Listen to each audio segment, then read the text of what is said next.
up, YouTube? So today I'm gonna show some of my time slips from when I went to the track on the GTO,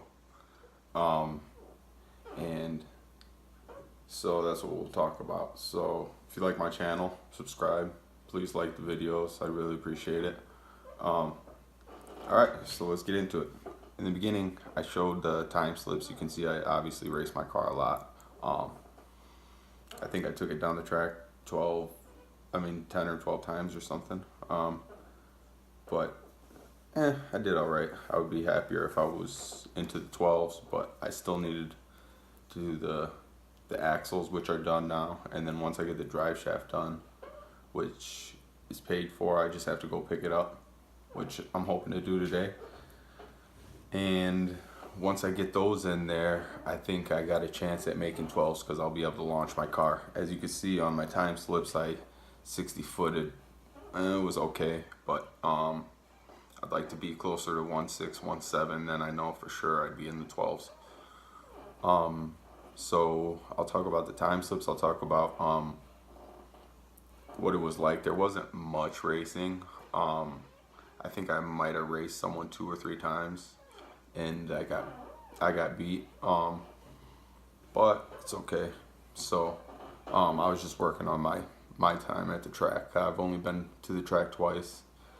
Driving a manual car is definitely a little more difficult. Launching it, I couldn't really launch it, so I was just kind of soft launching it, just taking off, and then just kind of flooring it and hoping the wheels didn't start hopping, because if they did, then I had to let off. And I'll show you the second time. I definitely got on it a lot more in the beginning, and it was not good, because on that time I ran a 14.63 at 102 miles an hour, and I 60 footed 2.2, and that's because I was wheel hopping. So you can see I'm 317. Yeah, that's not very good. The first pass of the day was pretty good for me. It was probably one of my better passes, and that was a 13.2 at 108, and I 60 footed 206. And I just took off like I was driving the car on the street, and I didn't really get any wheel hop, and still lost. The car that I ran against ran 11.5 at 122, but I thought this was a pretty good run. Could have done better.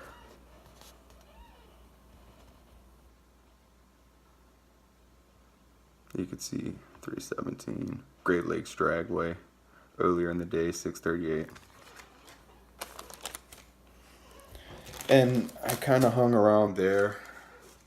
So my times were, 13.2. Then I ran the 14.6, which was my worst run of the day. Then I ran a 13.4 at 108. Then I ran a 13.48 at 107. 13.134 at 106, which was one of my better runs as well. And I 196 60 foot, which that was pretty good. Yeah, 13.2 at 105, and that was a 2.01 60 foot. 13.5 at 107, which was probably one of my worst runs.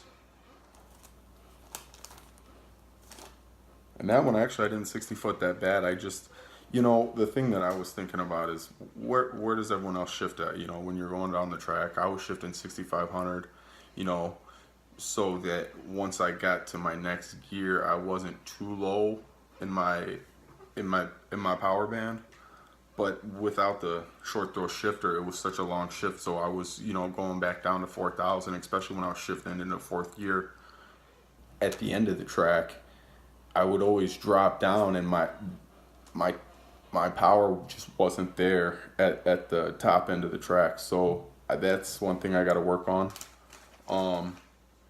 Yeah, then I ran a 13.3 107, 13.4 107, and then my best run of the day was at 9 o'clock at night. I ran a 13.096 at 108, and I 60 footed 2.04. I'll show you that one. So that was definitely my best pass of the day. And then from there, I think my transmission kind of started, or my clutch got hot, or my clutch fluid got hot, because then it was a little rougher shifting. I still ran a 13.4, and then my last run of the day was a 13.4, but at 103 miles an hour. And what happened there is I actually hit the rev limiter in third gear, because I was trying to see how far I could drag it out. And that didn't work out well for me. I mean, my time wasn't too bad, but my mile per hour was really low. 103. That was really low. A lot of people are telling me with my mile per hour, I should definitely be in the 12s. And I think so too. It's just getting that 60 foot down is what I need to work on. So with the axles done, with the drive shaft going to be put in here soon, that should be taken care of. So hopefully I could get it to the track before it's closed this year, and while it's not too hot, because that's always a killer on the car, especially where I'm at, you know, in the Midwest where it's very humid. But so that's a little bit what I was gonna tell you guys about, and any input on, you know, where you guys shift at, you know, what kind of RPMs do you launch with, stuff like that, you know, track stuff I really appreciate, so I can get my times down. But thanks for watching the video. Please subscribe to my channel, please like my videos. Yeah, have a good one.